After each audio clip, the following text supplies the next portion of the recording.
Hey, welcome to Patriots Postgame Review. I am your host, the main man over there, Ron. How are you? Doing quite well. So, interesting game today. New England Patriots played the Indianapolis Colts, coming away with a victory 26-3. Your overall impressions of the game itself? Well, it took them a while to get going, but they did, have a lopsided win against a pretty bad team. Look, the Colts are really bad. Yes. I mean, really bad. Yes. My concern will be that the offense still just is unable Yeah. to get anything going. Even in this victory, it was more field goals, the defense and the special teams that made some big plays that honestly gave them a short field. Otherwise, I'm afraid this offense may have scored the 4 field goals, and that would have been it. Yeah.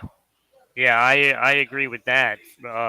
Especially, that first touchdown with Stevenson making the catch to run it to get in there on, I believe it was the 3 or 4 yard line. But the plays before that, they were losing ground, and it's like you only need to punch this in.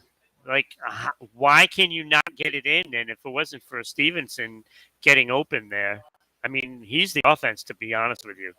Yeah, right now that's all they have offensively. That seems consistent. Yeah. Everybody else on that team, including Mac Jones and the wide receivers, just do not seem to be able to figure out what they're going to do. And the offensive line still, to this point, is not what we expected them to be. No, they can't. They can't do much of anything, to be honest with you. And it's a scary thought, um, especially when you have an organization that seems to let players go that would be shoring up that offensive line, and they just let them go. Look, you gotta pay the guys in the trenches. You gotta pay them. Yeah, absolutely.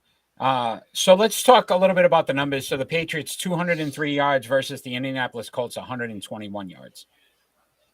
It's terrible. Both sides, both Yeah. teams, realistically, 133 yards passing for New England, 43 for the Colts. Yeah. 70 yards rushing, New England, 78 yards rushing, Indianapolis. No Jonathan Taylor. That obviously helped New England when it came to stopping the run. Colts averaged 2.0 yards per play. New England 3.3. These are NFL franchises, Ron. It's a little concerning when your offenses are averaging 3 yards a carry or a play. It's not good. Honestly, it's not good. It's not good. Like, the offensive numbers were terrible, and it was excruciating watching both sides playing offense. Yeah, without a doubt, it just baffled me that neither side could figure out how to get anything going the entire game. 11 first downs for New England to 8 for Indianapolis. 6 of 17 New England on third downs. Colts 0 for 14. They did not convert a third down the entire game. And then 0 for 2 on fourth down attempts by Indianapolis. So 0 for 16 overall on any downs to get a first down. Not very good. New England, 9 sacks as a team. Indianapolis had 4. 4 penalties for New England for 35 yards, 2 for Indianapolis for 15. Each team had a turnover. New England had that fumble by Jacoby Myers, and then the interception that was actually returned for a touchdown by Jonathan Jones for the Patriots. Numbers are just, when you look at them, it's like a half. You started to look at them going, wow, that's like a half. 200 yards, that's a half in NFL football. But we've seen a lot of weird things this season. So, again, I guess, I've never thought I'd see a team throw for 43 yards in a game. And that continued this week. Yeah, a lot of upsets this week. New England actually got some help. So, good 2 in a row, Ron. But do we feel any better about this team and where they're headed? No, because, today you still couldn't get that offensive, line, functioning, and you still couldn't pick up a lot of you couldn't pick up yards, period, with that offense. And if it wasn't for the defense and special teams, like you said earlier, this game could have been a disaster. So the special teams had the big block on the punt, which Yeah. basically set them up for that touchdown. Yep. And then the defense scored again this week. So again, you take those two plays out, that's 14 points. It's a 12-3 game. Still ugly. Yeah, still very ugly. Mac Jones, 20 for 30, 147 yards and a touchdown. Your overall grade of his performance today? I'd probably say a C. A C. I almost wanted to go plus, but look right now. I don't know if it's his fault or if it is the coaching. But there was a play. It was third down, and he slid down, going towards the sideline for basically a sack, and they had a flag on the play, and it was look, whether that was the case or not, why couldn't he just throw the ball away? Why take the sack there? Just throw the ball away. Like, to me, there are still decisions that he's making that are pretty bad, and I get it. You're in your second year, and you're getting basically pasted back there because the offensive line can't block for anything. But you got to throw the ball away there. I mean, instead of taking the sack, even though it was fourth down anyway after that play, don't take the sack. Just throw it away. I think the panic in him, he's getting his pocket awareness now for some reason is shaken. Why, I don't know. Yeah. But you see him very... Yeah, it's just... I think it's the style of offense that they're trying to play. They're trying to establish a deep ball, and he's looking down the field first, and he's not taking the short reads, and then by the time he's actually having to move back to the short reads, he's taking a sack, or he's trying to move out of the pocket, or the pocket's collapsing. I don't like the way they're calling these offensive plays for him. It just seems like they're setting him up. And that's why I'm saying it's like I want to give him a higher grade, but just some of those plays. Yep. There was another play that guy, and I think it was Stevenson, wide open, cutting over to the left, go to the sideline, and he definitely would have got first down. Instead, he makes a play. Even though he connected on the play, it stopped the drive. I mean, he would have had a first down and he right at Stevenson. He looked right at him, and he didn't make that throw, and he have, because it would have been an easy first down, and again then some. But he didn't make that play. I don't know. I agree. C minus. Just to your point, that the decision making at times, I thought he took a couple sacks that he didn't have to take. But they also got to run better plays where, look, you're getting guys to cross over the, short routes to this intermediate. It just seems like they're running guys. There was one play he took a sack, and during the game, the commentator basically said, look, they were all running fly routes. Like everybody was just going, on a streak, and it's got to give him something underneath in case it's, nobody's getting open. They're not giving him some of those short intermediate throws. It's like everything has to be 20, 30 yards down the field. And the line's not good enough to hold up. The line's just not holding up long enough for them to do that. Ramondre Stevenson, another good game for him. 15 carries, 60 yards, 4.0 yards per rush. No touchdowns, but he did chip in with 3 receptions, 10 yards, and a touchdown. Damian Harris, with these injuries now, has basically lost that number 1 running back position. Is that fair to say? Oh, yeah. And I don't know. Right? Yes, it is. Yes, it is. So guess who's getting lowballed? Yeah. It kind of works out for New England in that aspect. Hunter Henry actually had a decent game, 4 receptions of 50 yards, 12.5 yards per reception. Jacoby Myers, 5 catches, 42 yards, 8.4 yards per reception. J.J. Taylor was actually the backup running back today, 10 carries for 9 yards. Very ineffective there. That didn't seem to work. Defensively, though, we saw a lot of good things. They definitely were well ahead of the Indianapolis Colts when it comes to the defense. And I'm not sure if you saw at the point of the game, which blew my mind, that they have the highest paid offensive line in the league this year. Yeah, And that's they gave up 9 laughable. sacks. They gave That's up 9 sacks. laughable. That was ridiculous. But Jawan Bentley, 5 tackles, 1 sack.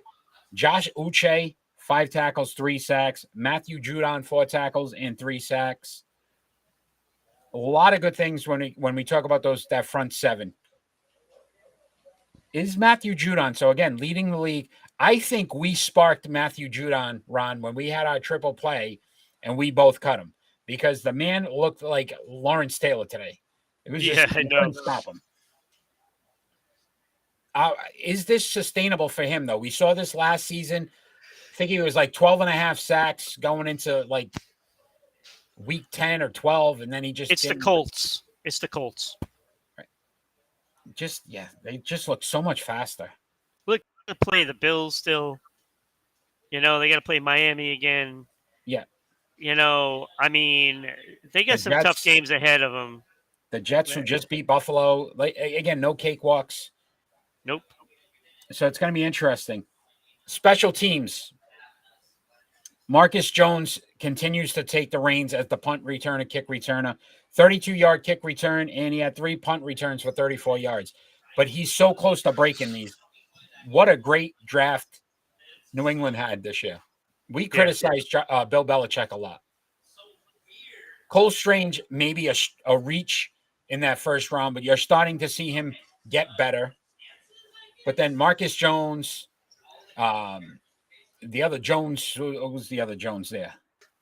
I'm drawing a blank now. Jack Jones, very good. Jack Jones, Marcus Jones have both really contributed. So I like what they did from a defensive standpoint with this draft. Nick Folk, again, old reliable. 4 field goals. Longest was 49. He got 14 points in the game. And let's discuss your boy, Jake Bailey. He had a 7-yard punt today, Ron. I know how impressed you were with that. Yeah. I actually had to leave the room for a moment because I so wanted to jump on and talk about that right away. My distaste for Bailey. He had a horrible season last year. And, outside of a couple of good punts, he hasn't played very well again. Yeah, it's starting to become a concern at this point. 7 punts today, 1 in 20. I was concerned starting last year. Yeah. So, and again, they re-signed him during which the makes season. no sense. Just saying. I don't get it. So I did want to bring up one point. So I know we normally do this on every show for our NBA and our NHL ranking show, but we're going to do a Do You Remember real quick, Ron. Oh, God. Oh. And I want to see if you remember this. Because I had to go based on that special teams play that New England had today. Do you remember this play in 2015? The Colts fake punt. Oh, yes. When my God, yes. There's 5 guys in that box, in that circle, and somehow the guy, he still decided to snap that ball. Yeah. And basically got blown up. And I just thought about New England loves playing the Colts when it comes to special teams. I remember that. That was absolutely hilarious. 2015. I was stunned. I'm like, what is he doing? Yeah. What is he doing? They're just trying to draw him off sides. And he snapped the ball. And we're like, what? Unreal. Yep. But I just thought that was a fun one based on their special teams performance today with that block punt. I thought that would be a fun one to bring up.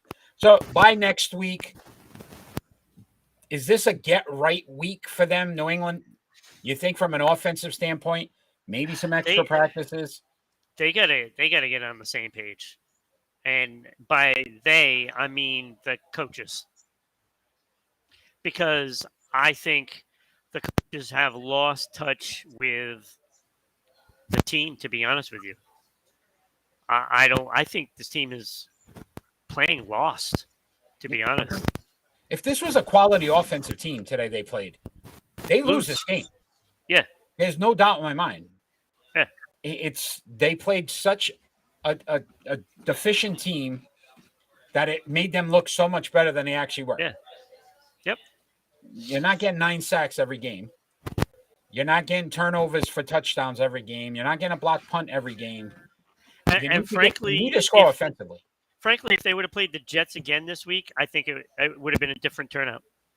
And I think they had a stat the first quarter, both teams, it was like 30-something yards for both teams combined. It was like the first quarter was just an absolute joke. I just don't know if they can get it right, Ron, at this point. I think they're at a point, and they're playing the tough end of their schedule now. Yeah. So they move above 500, 5-4 on the season, but I don't. How long is that going to last? I mean, that's the thing. How long is it going to last? If they get 2 or 3 more victories this season, I'd be surprised, based on the opponents they're going to be playing. So normally how we end our show, Ron, we do our Patriots 3 stars of the game. So your number 3 star? It has to be Nick Folk. Nick Folk again on the list, huh? Best offensive player they have. Agreed. He's the reason they 14 points today. I know. I went with the Patriots defense. 9 sacks. They just seem so much faster than everybody else. I went with the whole defense. I just thought defensively they tackled well. Obviously the sacks, even the secondary. That's them justice, because if you have 2 offensive players in there, yes, no, I do not. One, I'm guessing Folk, because I was going to put him higher, but because I gave him all the accolades last week. Yeah, we gotta. Yeah, you down him a little bit. Yeah, I don't even have him on. He only had 4. So, yeah, I don't have him on my list today. Wow. Okay. Please tell me you did not go offensive players. I didn't, but I went number 2, the Patriots punt block team. I love the fact that sparked this team to get that first touchdown offensively. I just liked their coverage. I thought they did a really good job with the punt block, and I went with the specialty. Special teams, not Jake Bailey punting, the blocks and the field goals. I thought they did really well with. Yeah, I went with Uche. Uche, very good pick. Probably his best game so far this year. As a Patriot overall, I would say. Hopefully that continues and gets better. So I went with him, and I left off some players that obviously I could have put in there. Yeah, absolutely. But Jonathan Jones, another good one. Yep. That could have been on there. But again, you can't go wrong with anybody on the defensive side of the ball today. Your number 1? My number 1 was Judon. I mean, for obvious reasons. Yeah. I mean, he was in beast mode. I think might have been his best game of the year too, and he's had a couple of good ones. Yeah. No, I agree. I went Judon as well, and he seemed to be around the ball no matter what. Even if he didn't make the tackle, he was there. Right. He was in that area. Right. You could see him definitely. He stepped it up today. Had his best game, I think, all season, without a doubt. Because he just looked. He was the most dominant player on the field today. Absolutely. Like supposed to be. So like they project. Yeah. No team. No game next week. Play the Jets the following week. How concerning is that? We know Zach Wilson already came out and said he's waiting to get us again. So if they can't figure this thing out offensively, to your point, I don't know why players open their mouth. I don't know why they do it, because you just painted a target on you. All that whole defense is going to be trying to jar the ball loose from you. They are going to be focused in on you, and for a quarterback to say something like that is just absurd. And he hasn't played New England well yet. No. So it's not like he's had a good game against New England. You say, okay, he hasn't played New England well yet. No. So he was probably better off just keeping his mouth shut. But yes, to your point, some guys, they just like to open their mouth. You just gave him a reason. Yeah. Bulletin board material. And they got 2 weeks to dwell on this. To prepare it. Yep. Good luck. Yep. Good luck. And again, it's going to be a very big game for both teams, because it could be positioning overall. Believe it or not, the Patriots are in a playoff hunt right now.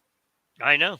which is to think about where their offense is, and they're still vying for a playoff spot. It's Yeah, pretty and impressive. that is a big game.